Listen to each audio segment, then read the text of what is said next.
This way, everyone, Kai said as he guided the trio to the throne room where Elsa would no doubt be waiting. The moment he first saw Valdis, Felix, and Raife approach the front gates, begging to see the queen, he immediately knew it was an emergency and told Goethe to inform Elsa and Anna about the unexpected guests. Once they were inside, the three refugees followed after Kai through the long and narrow hallways that made up the castle. Valdis was mildly impressed, though she wasn't too fazed, since her status as a princess meant that she had seen such elegant architecture plenty of times back in her kingdom. Felix, on the other hand, was very impressed, as he did not expect to see so many intricate and refined designs on the floor, walls, and ceiling during his visit to Arendelle. Given that he was a well-known builder back in the kingdom of Bjorgarvik and helped with constructing new homes at times, along with having an artistic side of his own, of course he would be amazed by the interior and exterior design. As for Raife, well, for him, it was simply a castle that just so happened to be both pretty and big. He wasn't into architecture and artistic designs like his brother was, but he did admit that it was a lot more colorful compared to the castle back in Bjorgarvik. Then again, Raife was mostly apathetic towards almost everyone and everything, unless it had something to do with his family and friends, or at least those who wanted to be friends with him, like Princess Valdis. As they got closer to the throne room where Elsa and her sister were waiting, the trio decided to make some small talk as to calm their nerves despite the tense situation they were in. "I hope the queen can help us," Valdis said with optimism in her tone. "If anyone can save our kingdom from Coley, it's her." "I hope so too," Felix agreed. "She's the most powerful person to ever exist within the northern kingdoms. Not to mention, she's the only other person besides Coley and Raife who uses magic." "I wouldn't say my abilities are magical in nature," Raife admitted with a shrug. "Just because I happen to be super strong and super tough doesn't necessarily mean I'm magical, per se." "Then how do you explain your ability to lift boulders, then?" Felix asked while raising his eyebrow. Raife merely huffed before turning his head away in annoyance. "Whatever," he replied. "If the queen really is the only one capable of taking down that mad sorcerer, let's hope she's willing to actually help instead of asking for unnecessary favors from us." "Oh, come on, Raife," Valdis assured him. "From what my parents told me, Queen Elsa is said to be very friendly and polite once you get to know her. Didn't she keep them trapped in Arendelle thanks to that snowstorm she caused a year ago?" "In her defense, Her Majesty was unable to control her powers when they were first unleashed," Kai clarified in a calm tone, though there were some opportunists who tried to use that against her. "And while some haven't fully forgiven her for the damage she unwittingly caused, she is doing her best to make amends and gain better control of her powers. So I would ask that you not judge her so harshly." "Ah, right. Got it. Sorry." Raife apologized as he realized he misunderstood the situation. When he first heard about Elsa, the Snow Queen, he feared that she was a tyrant who enjoyed freezing her victims and deliberately kept them trapped in Arendelle so she could torment them.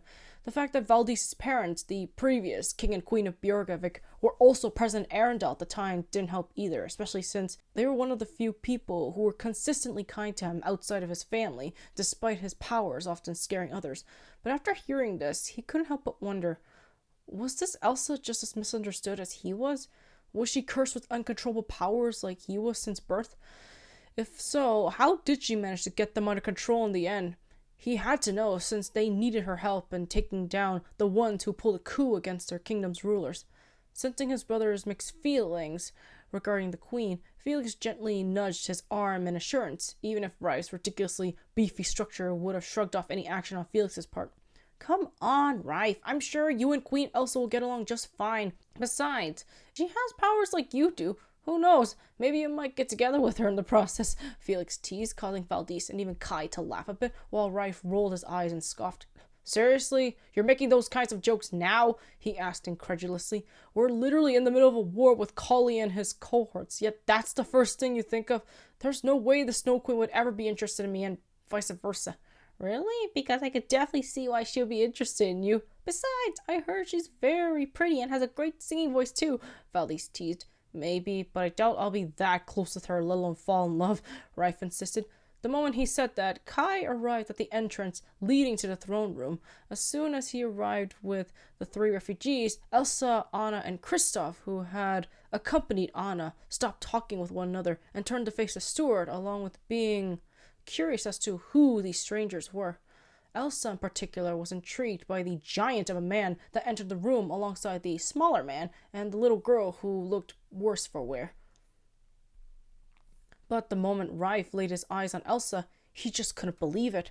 When he heard rumors of her radiant beauty, as he had never seen her before until now, at the time he dismissed them as people exaggerating her good looks. Yet the moment he finally saw her in person, he realized that all those talks about her beauty were an understatement, as the people who spoke of her had severely downplayed just how gorgeous she truly was. Her hair was as white as snow, her skin pale like ivory, her eyes as blue as the sky, if not like the crystal seas. Her dress, which managed to somehow combine both fabric and ice crystals, complemented her figure very much. How she remained single was anyone's guess, but to Raife, she looked less like a queen and more like a goddess of some kind.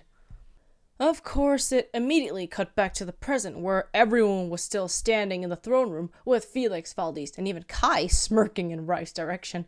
Elsa, on the other hand, was quite curious as to why he was staring at her so openly, though she herself found him to be interesting in his own way. Anna and Kristoff snickered together as they saw this display, with Felix chuckling before elbowing his brother again, snapping him out of his daze and making him remember where he was. "You sure?" Felix asked in a teasing tone, causing Raife to blush and look away in shame.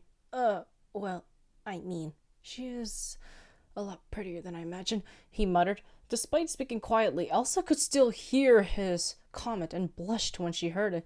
Though she had heard many people, especially those of the aristocratic class, compliment her appearance, she mostly brushed them off and dismissed them, given how they usually said it as a way of buttering up to her and gaining her favor. But the way he said it, and in a surprisingly adorable manner too, made her feel funny. And it wasn't funny in a ha-ha kind of way either. Anna took note of this and gave her sister a sly grin, with Kristoff also being amused by Elsa's reaction. Well, dear sister," Anna whispered in a teasing tone. "Looks like you have quite the admirer there." What? Elsa hissed in embarrassment. "I just met him today. I don't even know his name."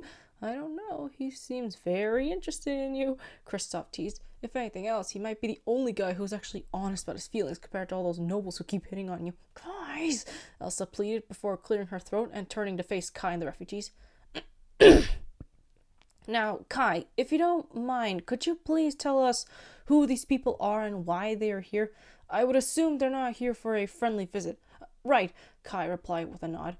He then cleared his throat before explaining to the royal sisters and their friend on who the visitors were.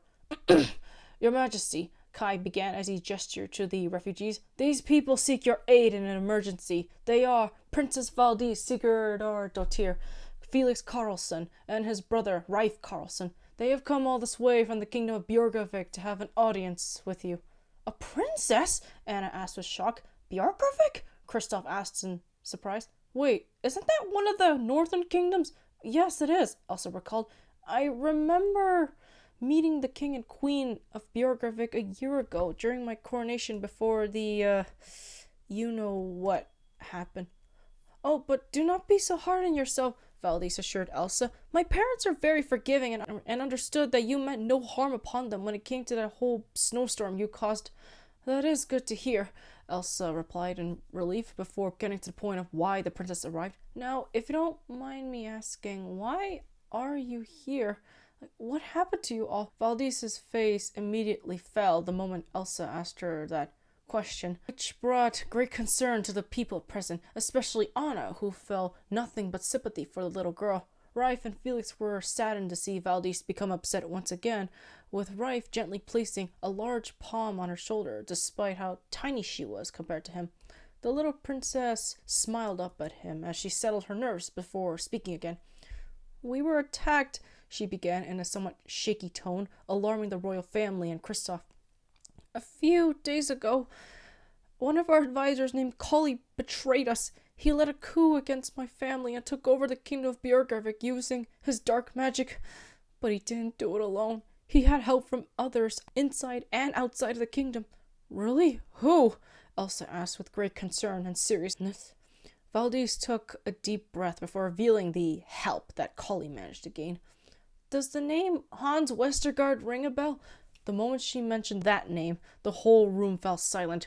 Raife, Felix, and Valdis looked unnerved when they saw Elsa's previously calm expression turn to a cold scowl. The fact that Anna, Kristoff, and even Kai put on expressions of fury, with Anna being especially furious, made it more tense. The room turned colder the moment Valdis mentioned Hans' name, along with forming what appeared to be ice crystals on the corners and floor. Of course, Elsa took a deep breath before calming down, with said ice crystals disappearing almost immediately. Yes, we are acquainted with him, Elsa confirmed in a calm yet still furious tone. I assume he is the help that Collie acquired during his coup. Yes, he is, Valdis confirmed. Him and some of our own nobles aided Collie in taking over Björgavik, which is why we need your help in saving my people and stopping that madman. Say no more, Anna declared while punching her fist into her palm with determination.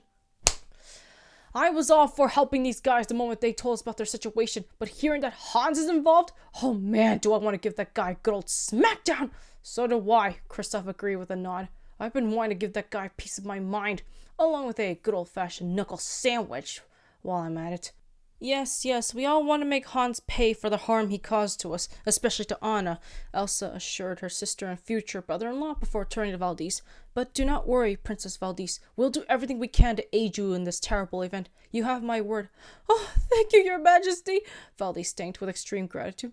You have no idea how much this means to us, to me. And Kai, Elsa ordered in a calm but determined tone, have our guests be placed in their rooms and prepare dinner for them. For now, we will discuss more what to do about this threat and make plans on how to deal with Collie and the treacherous prince.